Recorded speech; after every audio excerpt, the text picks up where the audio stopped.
Hi guys, I'm Bob. And I'm Vincent for Bob's Movie Reviews. Today we're going to talk to you guys about Fantastic Four 2015. Yep. Very confusing how they make all these remakes. How do you differentiate them besides just the year of production? Pretty much. So this is the new one. We're going to put this out after the Blu-ray release, but I think we'll put it out before. Give you guys a chance to check out our review before you guys decide whether or not you're going to purchase this. So, do you know, is this story in a comic? Because I'm not as familiar with comics, but a lot of times movies can have different stories because comic books retell the stories in different ways constantly. Yeah. It's not just like this is the one way it happened and that's the end. Do you know, is this story from a comic book or they just totally made it up, or you don't know? The basic idea is pretty much the same. Of course, they take a few liberties here and there, but yeah, it's pretty much the same. It's as a comic book. It's completely different. From the comic book. It's completely different than the one that came out. Yeah. With Jessica Alba. 2001, something like that. So this is based on a comic book. Yeah, this is based on the comic book. Okay, so this movie has a really slow start. What's the lead character's name? I know it. Reed Richards. No, the guy. Oh, the actual guy, Miles Teller. Miles Teller. He is like a kid, and he's creating this matter transporter thing. And it kind of reminded me of Project Almanac, just the way he has this whole thing going in his garage, and he doesn't really know what he's doing. And so then he gets this friend to help him, because his friend works at a junkyard, or he lives at a junkyard. Mm-hmm. And that was one of my favorite scenes of the whole movie, where there's all these guys there, his older brother, his mom, and they hear a noise, and the dogs are barking, and they send a little kid who's like in 5th grade. They're like, go check it out. What? How does that even make sense? Let the little kid, risk his life to find out what's going on out there. Right. So they kind of team up. He's not really the brains of the operation. It's Reed who is the brains, and he's just kind of helping him. And so we fast forward to high school science fair, and he's basically perfected it, whatever you want to call it. And so some guys from somewhere, I don't know if they ever say where they're even from. It's true. The government. No, it wasn't the government. They do say, because it was that. I don't know, was it a school or a?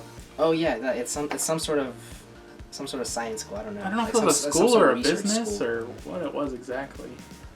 I don't know. It's because there was a school in it, but then it was also like a business at the same time.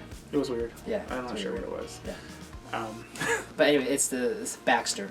Yeah. That's a very familiar name in the Fantastic Four universe. Yeah. But. So then they gotta get help. So they got the main guy. Reed Richards. They got Reed, and then they gotta get the guy's son, who is Johnny, and they gotta get it. His daughter's already there, Sue. And then they gotta get Dr. Doom to come help, because supposedly Dr. Doom started this whole project, and then he kind of. Let's just backtrack. His name is Victor first. He's not Dr. Doom yet. Okay. He's Victor Von Doom. Sir Doom. So he kind of started this whole thing, but I doubt the 5th grader knew about it. Like, they just both created the same thing. Yeah. But Sir Doom had never perfected it. He could send stuff, but not bring it back. Which brings us to, I think, the biggest problem in this movie. They say they can't bring anything back, and they're like, but we got this dirt. Where did the dirt come from? Yeah. I don't get it. I still don't get it. Where did it come from if they couldn't bring anything back? Just don't get it. And there were things like this that kind of you just didn't get. Yeah. That there was no what would you call that? Like cohesion. Yeah, cohesion. I know you know the word. It wasn't a. Well, I think you had it right. I mean, a cohesive story. Cohesion. Yeah. It's a word you say it all the time, but I can't think of it. Well, I say it all the time, and I don't even remember. So yeah, and then they got another part I didn't understand. They have this whole montage of them like building the machine and figuring it out, but he's already figured it out. Like, I guess they're just figuring out how to make it bigger. Well, the problem was that because because the machine could send matter to different areas, and essentially they want to get it to different dimensions. And when he had it at the high school fair, he was able to send things, but when they came back, they were damaged. So what they figured out finally was how to not send things back damaged. Through no explanation. Through no explanation. I guess the montage showed them figuring it out. There was no development. Because remember, he was drawing, and then the other guy erased it, and he drew something else. That was what fixed it. That's exactly what fixed it. he drew a straight line, then he made a squiggly line, and then it was fixed. That was the equation. So, essentially, they figured out a way to finally get things back without it being damaged, and that was how that happened. So they build this giant thing, and of course, then the government comes in and says, "No, you're not going." And so they all get drunk off this like 1 ounce flask, and they go, and they kind of. No, I don't know if we were debating on this, whether they go to another dimension or another planet. Towards the ending, which I'm not going to give the ending away, but towards the ending, it makes me believe they're going to a whole other planet. But they go there, and then, I mean, you're expecting everything in this movie. Nothing is a surprise at all, because you're like, well, let's see, they got to become the Fantastic Four, so let's see, are they going to have an accident on this planet or dimension? Well, probably. Well, let's see, Von Doom, is he going to be the bad guy? I mean, not many good guys are last name Doom, you know? Something's going to happen to him while he's there, and he's going to become Dr. Doom.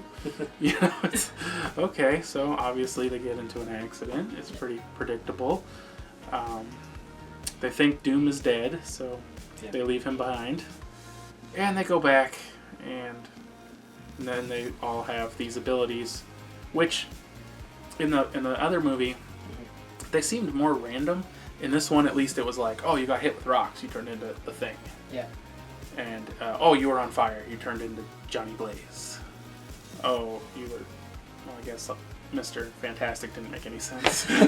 And either did Sue. Sue was by far the worst of all of them because it made no sense. She wasn't even on the planet. I don't even know what happened to her or how she became Invisible Girl. I don't know.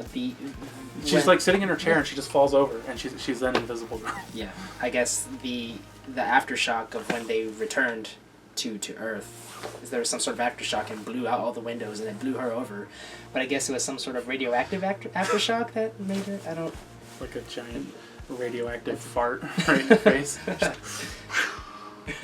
And knocked her out cold. So, as of so far, we've had no indication of how much time has passed. Yeah.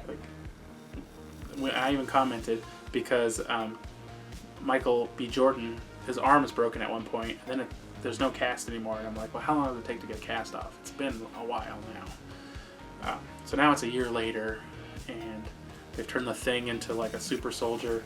They're about to do the same with Johnny Blaze. And they say they're trying to help them, like to cure them of these superpowers.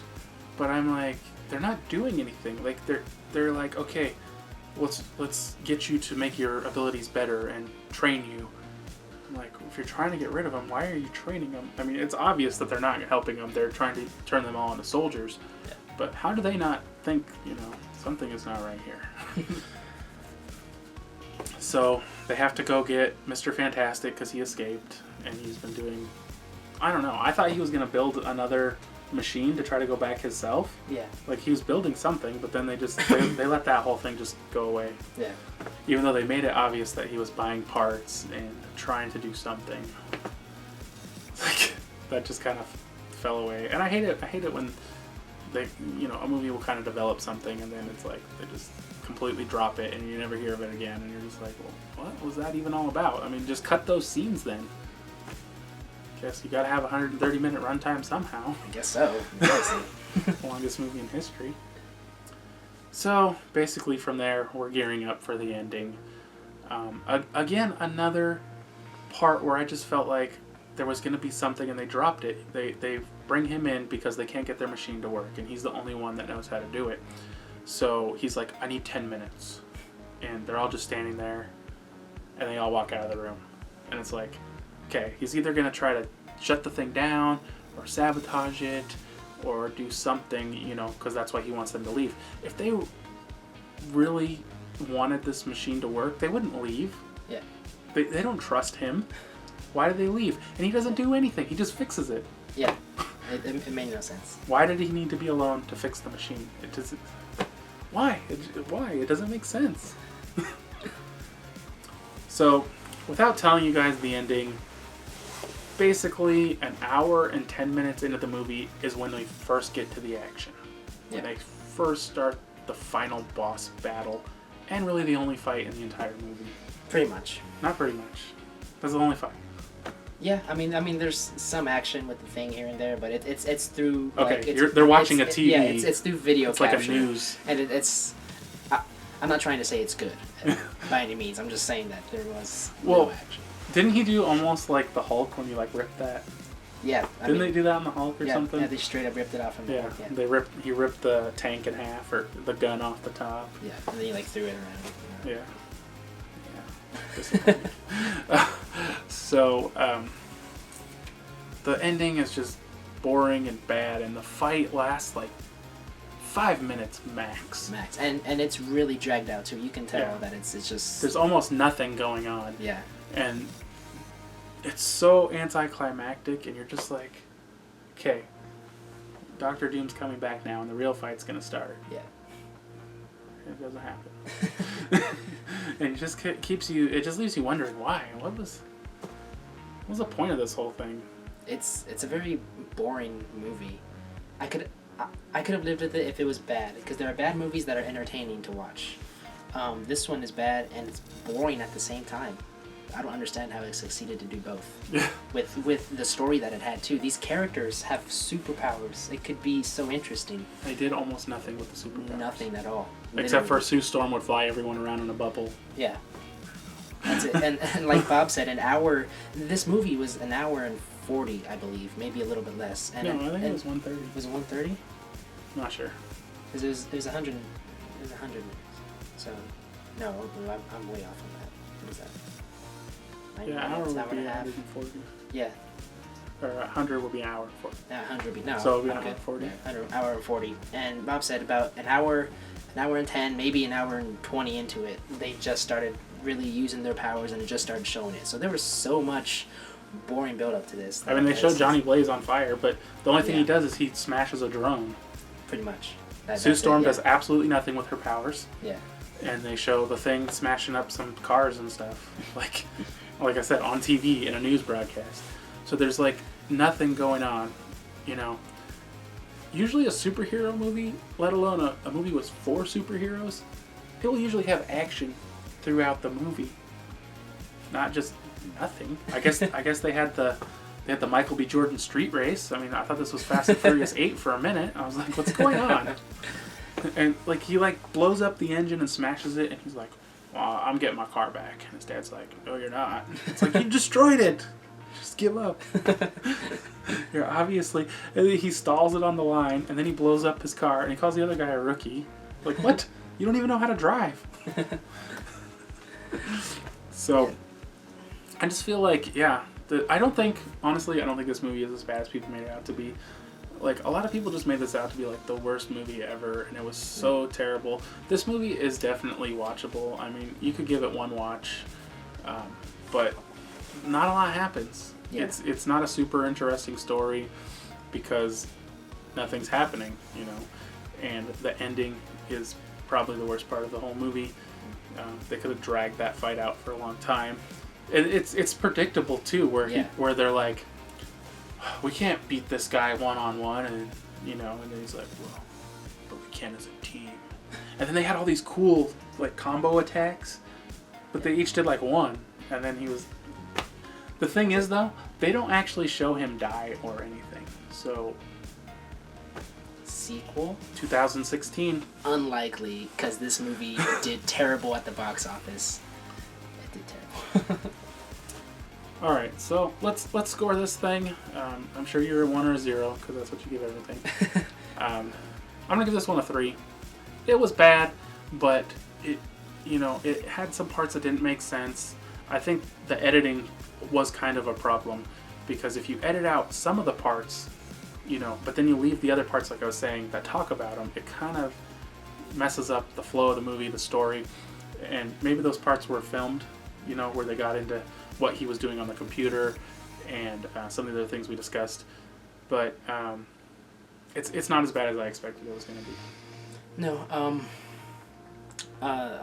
like Bob said, a lot of people were really crapping on this movie, and I went into it with really low expectations and finished watching it, and I was like, well, it's not as bad. It's just extremely boring. I thought it was going to be like really horrible CGI, just bad acting. We didn't talk about that. There was some bad CGI. There was some, but I mean, I thought the whole movie was just gonna be complete garbage. It's not. It's just really boring. Like you'll just sit like it's just one time watch, and it'll stick with you, and you'll just realize not to watch it again. But yeah. I'm gonna give it a 2. It's not a very good movie. There were so many problems with this movie during production and re-editing and reshoots, and I mean, you can look up dozens of articles on this behind this backstory on this movie, and it was doomed from the start. Von doomed from the start. Whoa. But I'm giving it a 2 out of 10. Was it just me, or Johnny Blaze looked terrible, right? Yeah, it's pretty bad. That was probably like the worst CGI, really. Yeah, it's pretty Johnny Blaze. Pretty cartoony looking. Like it didn't even look right at all. Yeah. I mean, when they had the fire or whatever, it was okay. But when he turned into like full Johnny Blaze, it just looked terrible. Yeah. Say what you will about the other 2 Fantastic Four movies, but they were way more entertaining than this one. Yeah. They might not be good, but they were at least entertaining. I mean, to watch. we got to see Jessica Alba nude. This is true. I mean, she was invisible. Yeah. She was nude. She was nude. So yeah, had something going for it. But I think the other ones aren't that bad anyways. No. I think they're decent in those movies. All right, guys. Well, we'll wrap that up then. Getting kind of long here. Thanks for watching. If you guys enjoyed the video, be sure to give it a thumbs up. If you haven't already, subscribe for more videos, and we'll see you next time. Thanks. If you're interested, be sure to subscribe on YouTube, follow on Facebook, follow on Twitter, and follow on Instagram.